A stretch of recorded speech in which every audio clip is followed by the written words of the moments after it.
Então, continuando com os nossos domingos de manhã de Harikata, hoje nós vamos, então, começar o verso 1 dos nossos estudos do Shri Ishopanishad. Então, até agora fizemos a introdução, a invocação, agora vamos para o verso 1.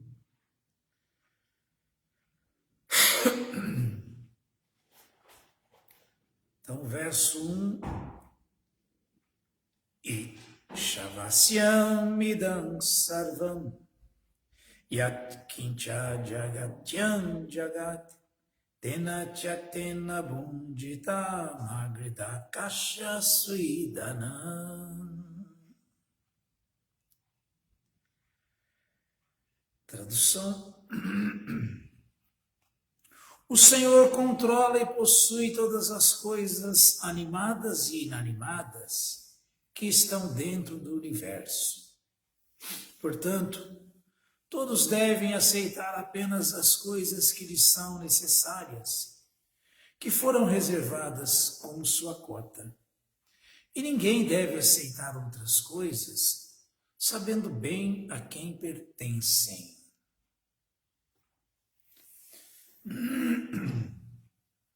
Significado dado por sua divina graça, Srila Prabhupada. Jai Srila Prabhupada.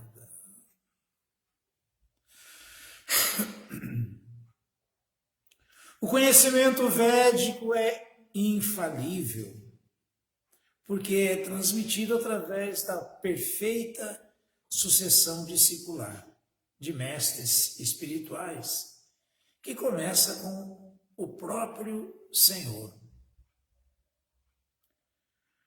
Como foi ele que falou a primeira palavra do conhecimento védico, a fonte desse conhecimento é transcendental. As palavras faladas pelo Senhor chamam-se a Paurushaya, o que indica que não partiram de pessoa mundana alguma.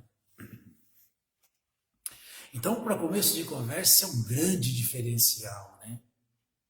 Um grande diferencial. Porque tudo que nós ouvimos nesse mundo são coisas dos homens. Coisas dos homens. E aqui nós estamos ouvindo, estamos tendo a garantia dada pelo nosso acharya, o devoto puro, que está justamente falando sobre a importância de isso ser recebido em sucessão discipular.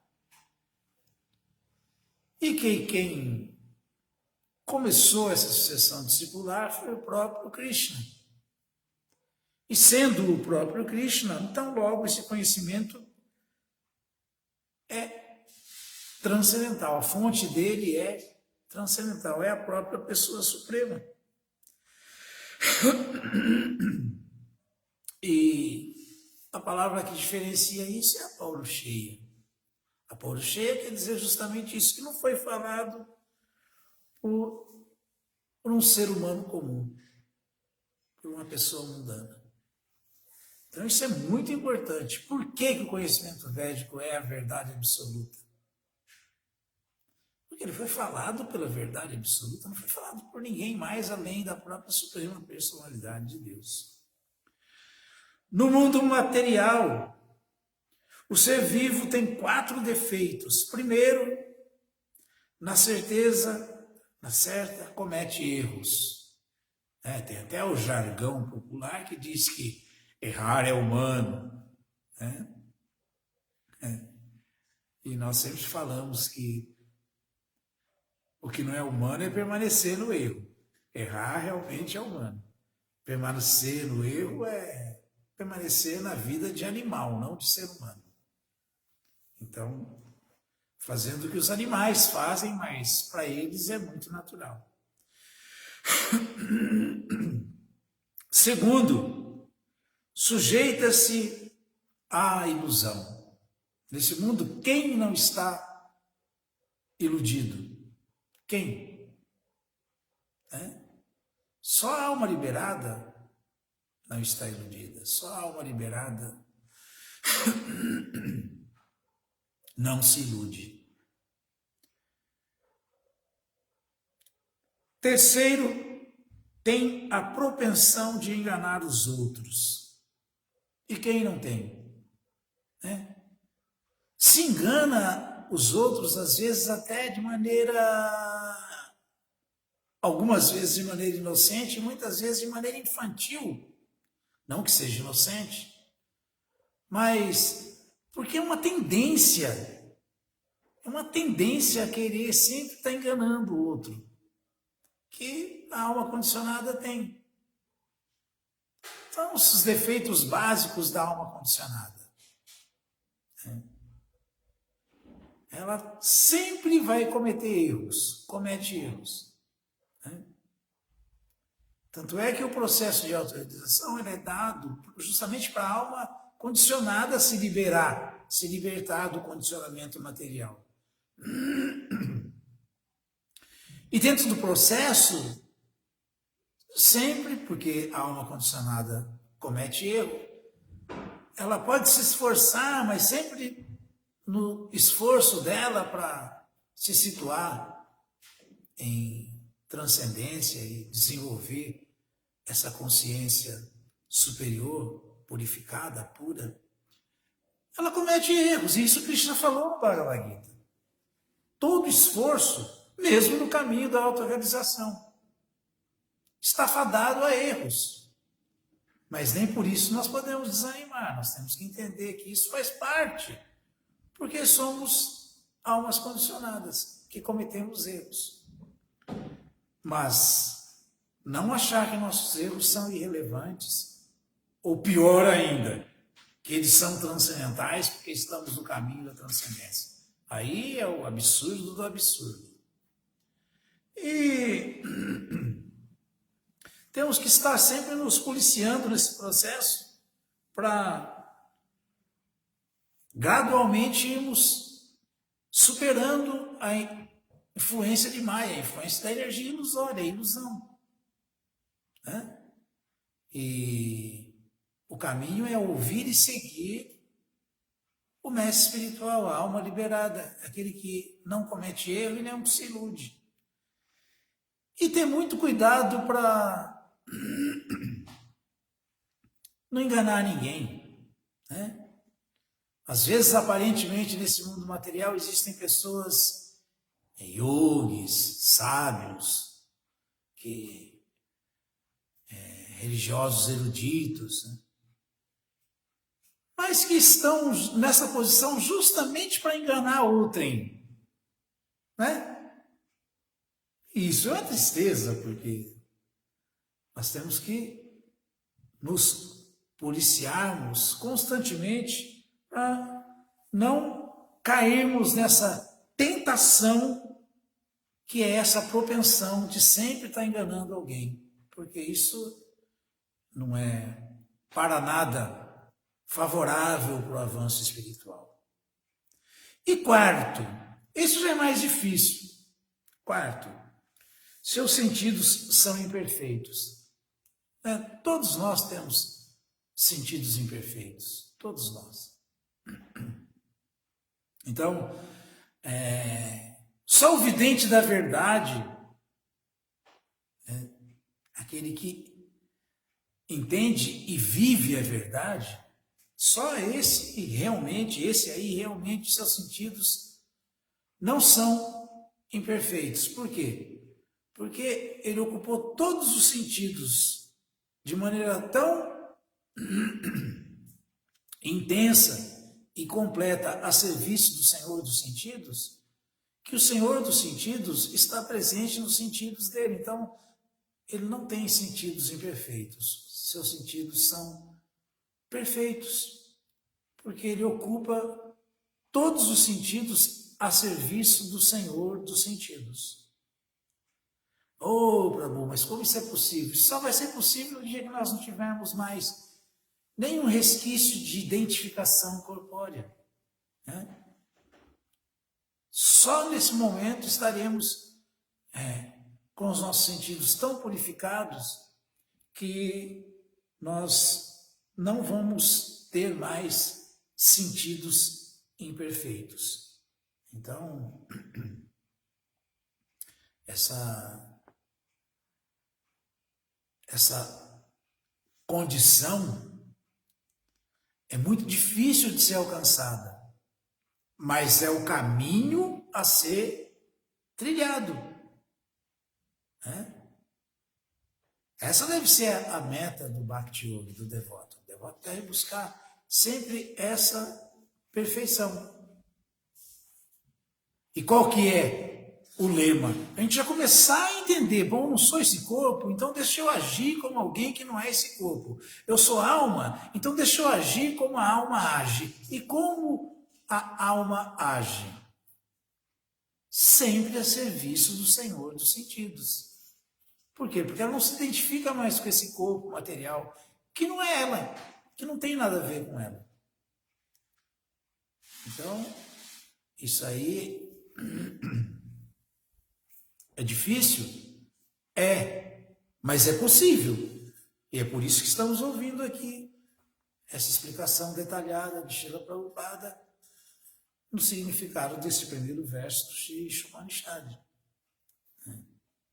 Então, quando que alguém não tem mais nenhuma identificação corpórea? Quando se dá para ver na prática que não se tem mais nenhuma identificação corpórea. Eu me lembro que agora, recentemente, a Tia Deva fez um comentário sobre o Jayapataka Maharaj, ele falou assim, ele não tem mais nenhuma identificação corpórea. Ele não tem nenhuma identificação corpórea. Então, por que alguém chega nesse nível? Porque seguiu alguém que está sempre nesse nível, o mestre espiritual liberado.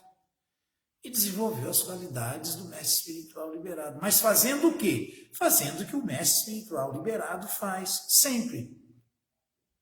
Sempre. O que ele faz? Rishikena Rishikesha Sevanam Bhaktirutyate. Serviço devocional puro. Por quê? Porque usa os sentidos puramente e só para o prazer do Senhor dos sentidos. Mas por que chegou nesse nível de rendição assim? Porque não tem mais nenhuma identificação corpórea. Sarvopadi vinirmuktam tat paratvena nirmalam rishikena rishikesh sevanam bhaktirutyate. Se identificou como alma e está agindo como alma. A alma não tem sentidos imperfeitos, porque ela é alma e ela está agindo como alma, então ela não é influenciada pelos sentidos. Ela ocupa todos os seus sentidos 100% a serviço de Rishikesha, do Senhor dos sentidos. Ninguém que possua essas quatro imperfeições pode transmitir conhecimento védico. Aí, olha que importante. Ninguém que possua essas quatro imperfeições pode transmitir conhecimento védico. Ter sentidos imperfeitos, propensão de enganar os outros, sujeitar-se à ilusão e cometer erros. Os Vedas não são produzidos por semelhante criatura imperfeita. Originalmente, o Senhor transmitiu o conhecimento védico ao coração de Brahma, o Criador, o primeiro ser vivo criado. E, por sua vez, Brahma disseminou esse conhecimento a seus discípulos, que o transmitiram através da história. Então, essa é a sucessão discipular, que traz esse conhecimento original falado diretamente por Krishna para nós. Uma vez que o Senhor é Purnam, perfeitíssimo, Não há nenhuma possibilidade de que ele se sujeite às leis da natureza material, que são controladas por ele mesmo. Como que alguém pode ser controlado por algo que ele controla? Não existe isso.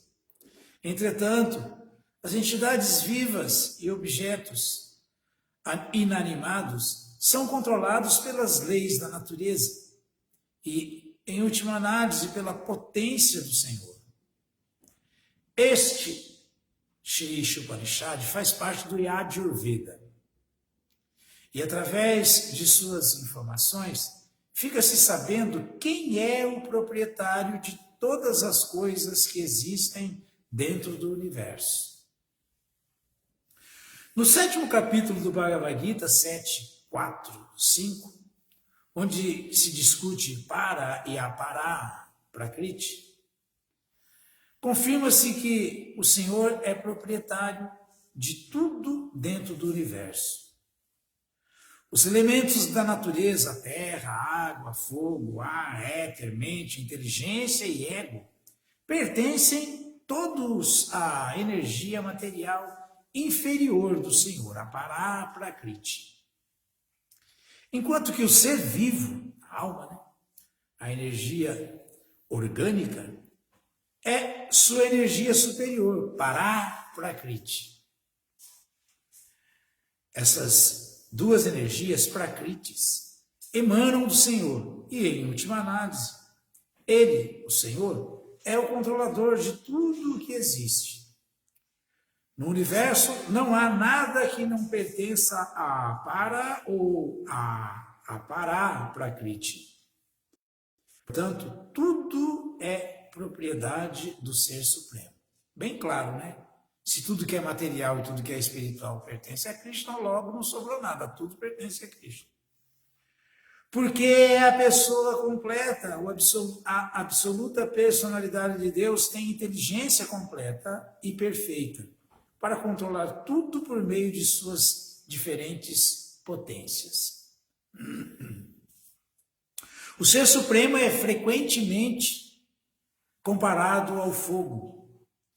E toda coisa orgânica ou inorgânica é comparada ao calor e à luz desse fogo.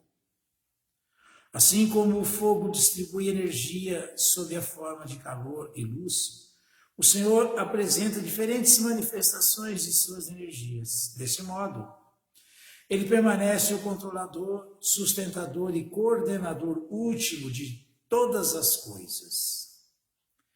Ele é o conhecedor de tudo e o benfeitor de todos, pleno de todas as potências concebíveis, poder, riqueza, fama, beleza, conhecimento e renúncia. Todos devem, portanto, ser bastante inteligentes para saber que, à exceção do Senhor, ninguém é proprietário de nada.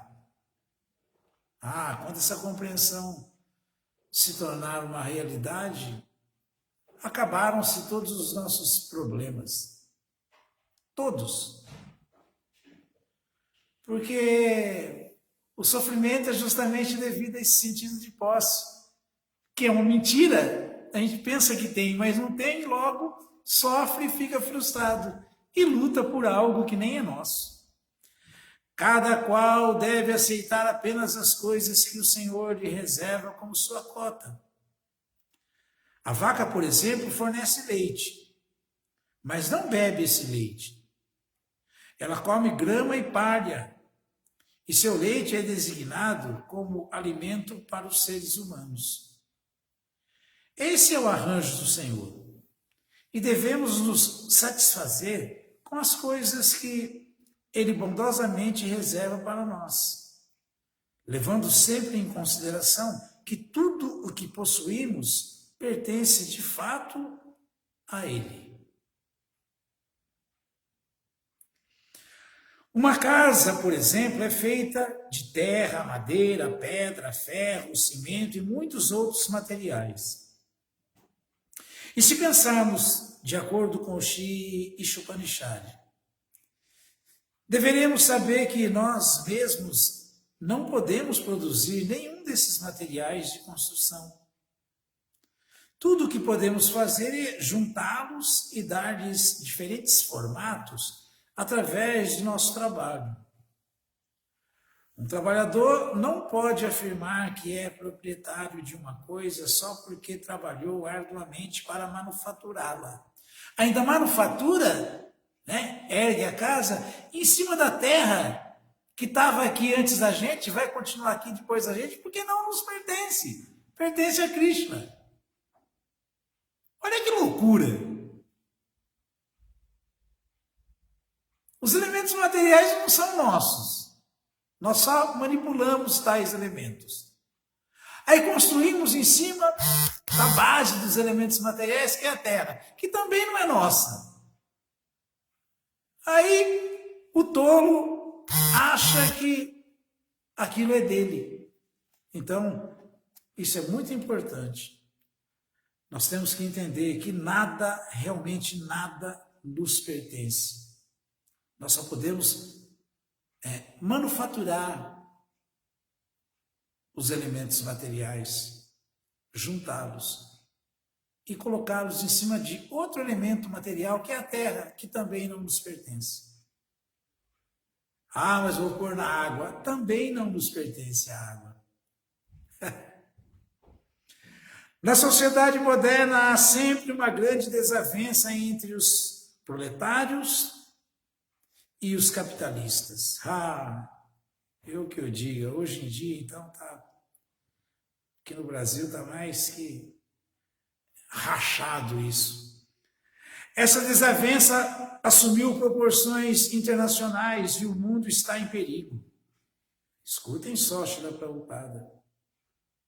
Os homens confrontam-se uns com os outros como inimigos e rosnam como cães e gatos. O Sri Upanishad não pode aconselhar a cães e gatos, mas pode transmitir ao homem a mensagem de Deus através dos acharyas, mestres espirituais genuínos. Está vendo aí, devotos que ficam brigando por políticas, por políticos defendendo defensores, entre aspas, né, do proletariado ou dos capitalistas. Grande ilusão. A raça humana deve aceitar a sabedoria védica, contida no Sri Upanishad, evitando assim guerrilhar por posses materiais. Muito importante isso. Vou repetir. O Sri Upanishad não pode aconselhar a cães e gatos. Mas se os homens estão brigando como cães e gatos, eles não têm condições de entender o Sri Upanishad, a mensagem de Krishna. Porque não passam de cães e gatos.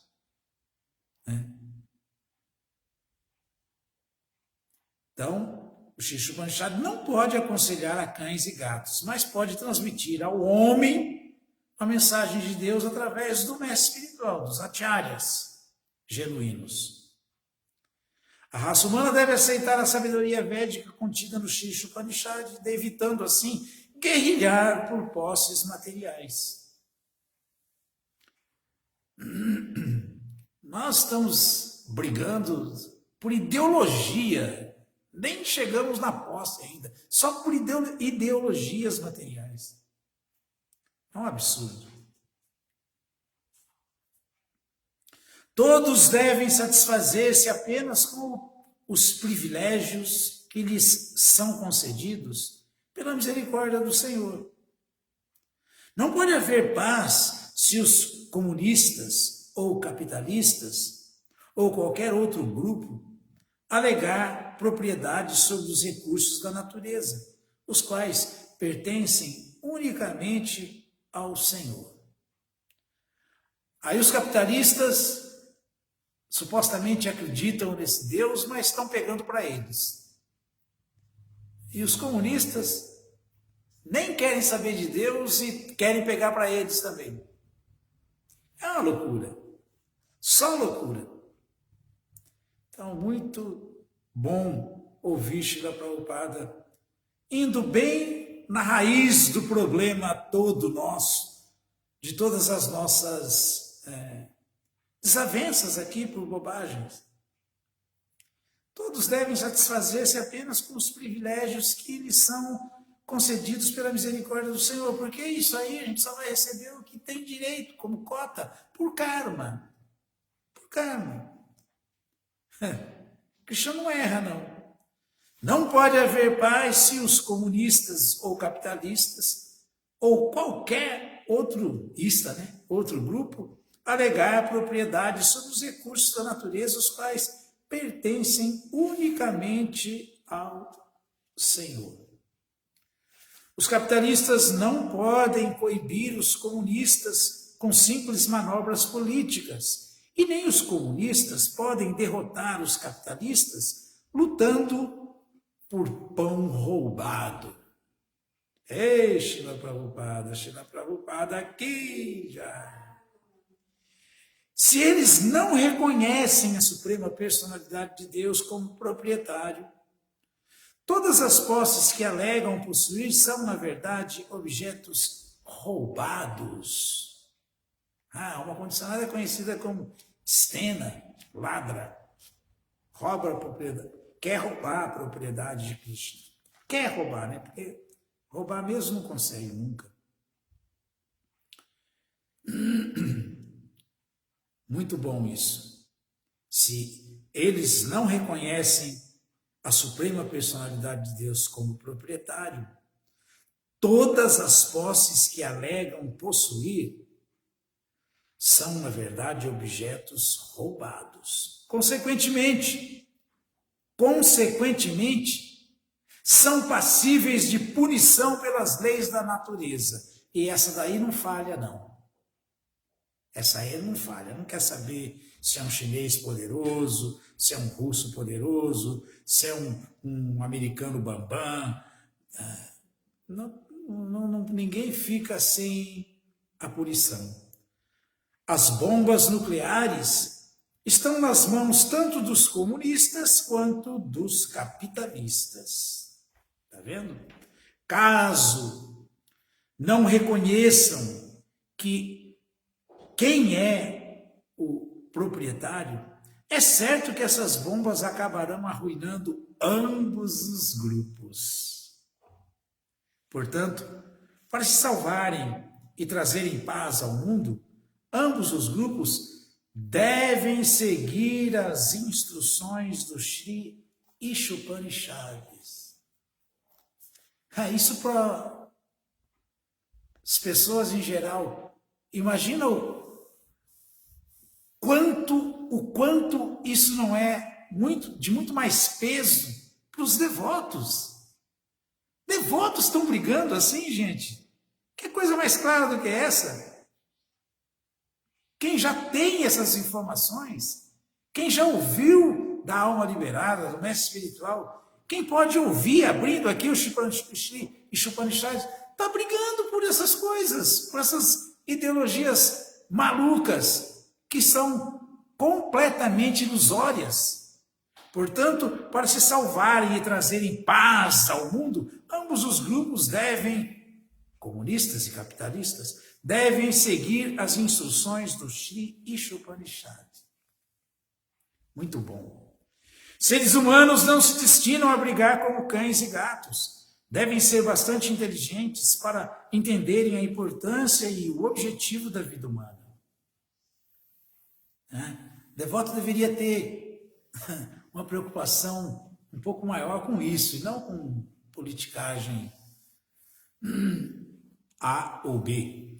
A literatura védica foi compilada para a humanidade e não para cães e gatos. Para alimentarem-se, cães e gatos podem matar outros animais sem incorrerem em pecado. Porém, se o homem mata um animal para satisfazer seu paladar incontrolável, ele é responsável por quebrar as leis da natureza. Por conseguinte, ele deve ser punido, e será. Não podemos aplicar aos animais o padrão de vida humana. O tigre não come arroz ou trigo, nem bebe leite de vaca, porque ele foi concedido alimento na forma de carne animal.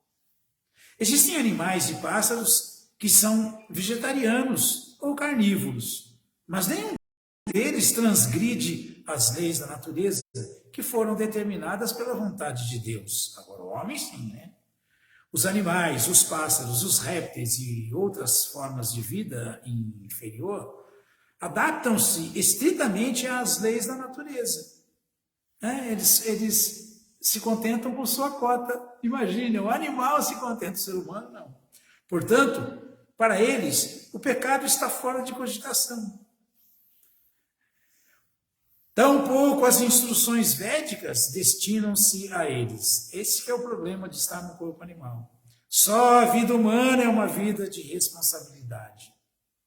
Entretanto, é um erro considerar que pelo simples fato de tornar-se vegetariano, alguém pode deixar de transgredir as leis da natureza. Grande equívoco esse, hein? Os vegetais também têm vida. E embora, de acordo com a lei da natureza, um ser vivo sirva de alimento para outro, os seres humanos devem reconhecer a autoridade do Senhor Supremo. Divasya Divanam foi falado para Arjuna, está sendo falado para o ser humano, não para o animal. Logo, ninguém deve orgulhar-se só porque é um vegetariano estrito. Os animais não têm consciência desenvolvida para compreenderem Deus, enquanto que o ser humano é suficientemente inteligente para receber lições da literatura védica. A partir daí, ele pode aprender como as leis da natureza funcionam e tirar proveito desse conhecimento. Se o indivíduo negligencia as instruções contidas na literatura védica, sua vida torna-se muito arriscada. O ser humano, portanto, precisa reconhecer a autoridade do Senhor Supremo e tornar-se seu devoto. Só isso. O ser humano, portanto, tem que priorizar isso. Precisa reconhecer a autoridade do Senhor Supremo e tornar-se seu devoto. Porque ele é alma, e toda alma já é um devoto eterno de Cristo, um servo eterno de Cristo. Deve oferecer tudo em prol do serviço ao Senhor e partilhar apenas dos restos do alimento oferecido ao Senhor. Isto o capacitará a cumprir seu dever corretamente. No Bhagavad Gita 9.26, o Senhor afirma diretamente que aceita alimentos vegetarianos preparados pelo devoto puro. Portanto, o ser humano deve não apenas tornar-se um vegetariano estrito, como também um devoto do Senhor e oferecer-lhe todo o seu alimento. Então, os erros vão assim, se refinando. Por exemplo, o vegano, ele é muito bom, mas se ele não entende que ele não pode privar Krishna das coisas que ele gosta, nós temos que dar satisfação para Krishna e depois nos satisfazermos com os restos de Krishna. Então, em nome de alguma ideologia ou de alguma realização material imatura, incompleta, se em nome disso nós vamos privar Krishna de leite, nós estamos cometendo esse tipo de erro também. Esse tipo de erro. Porque nós só vamos realmente alcançar a perfeição nessa vida humana se nós entendermos que tudo que Krishna gosta tem que ser dado para ele, porque tudo pertence a ele. Tudo que Krishna quer tem que ser feito para ele, porque ele é o proprietário de tudo e de todos. Se não existir esse entendimento, qualquer outra compreensão é equivocada. Então, essa compreensão dos veganos, se for dessa maneira que eu acabei de explicar, é equivocada, infelizmente. Assim como é equivocado pensar que alguém, só por ser vegetariano, já é muito avançado. Não. O coelho não tem avanço nenhum, e ele também é vegetariano. Portanto, o ser humano deve não apenas tornar-se um vegetariano estrito, como também um devoto do Senhor e oferecer-lhe todo o seu alimento. E tem que oferecer aquilo que Krishna aceita, aquilo que Krishna gosta. Se nós quisermos, com amor e devoção, fazer nossa oferenda a Krishna. Só então pode compartilhar desse alimento praçado ou a misericórdia de Deus. Aqueles que adotam esse procedimento podem desempenhar corretamente os deveres da vida humana. Aqueles que não oferecem seus alimentos ao Senhor comem apenas pecado e sujeitam-se a várias espécies de sofrimento decorrentes do pecado. Bhagavad Gita 3:13. Então, só para reforçar essa história do vegano, que é gente boa, sim, são os mais avançados materialmente falando, nessa compreensão, nesse quesito da alimentação e compaixão para com os animais, mas, por outro lado, tem que ser corrigido esse erro, porque, para dar um exemplo muito simples, nós temos que satisfazer o patrão, porque nós somos empregados do patrão supremo. Então, se o patrão pede água, eu tenho que levar água. Eu não posso, só por causa da minha deliberação equivocada, da minha conjectura limitada, distorcida, pensar que não, hoje está meio frio, o patrão está pedindo água, eu vou levar um chá quente para ele. Não, nós não vamos satisfazer o patrão. Né?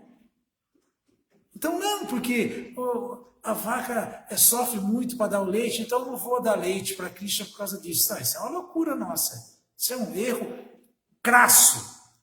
Ignorância crassa, gravíssimo. Então, aqueles que não oferecem seus alimentos ao Senhor comem apenas pecado e sujeitam-se a várias espécies de sofrimento decorrentes do pecado. O Bhagavad Gita 3:13. A causa básica do pecado é a deliberada desobediência às leis da natureza, deixando de levar em consideração que o Senhor é o proprietário de tudo. Se nós queremos agradar ao Senhor, nós vamos respeitar as leis da natureza e segui-las. Senão, é impossível. Desobediência às leis da natureza, ou à ordem do Senhor, em última instância, a ordem de Krishna, arruína o ser humano. Por outro lado, quem for sensato e conhecer as leis da natureza, não se deixando influenciar por apego ou aversão desnecessários, com certeza receberá do Senhor o seu reconhecimento, capacitando-se a voltar a Deus de volta ao lar eterno. Que coisa linda isso, né? Shila Prabhupada, incrível. Assim, tivemos hoje o mantra 1 do Shri Upanishad. Ishavasyamidam sarvam yat kincha jagatyam jagat tena chaktena bundita magridha kasya suidana.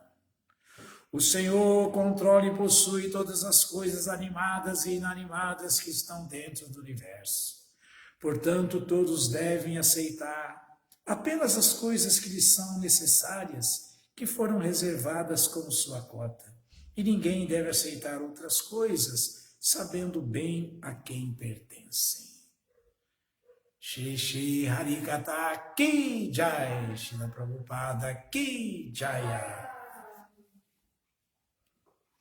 Muito obrigado a todos, bom dia, Hare Krishna.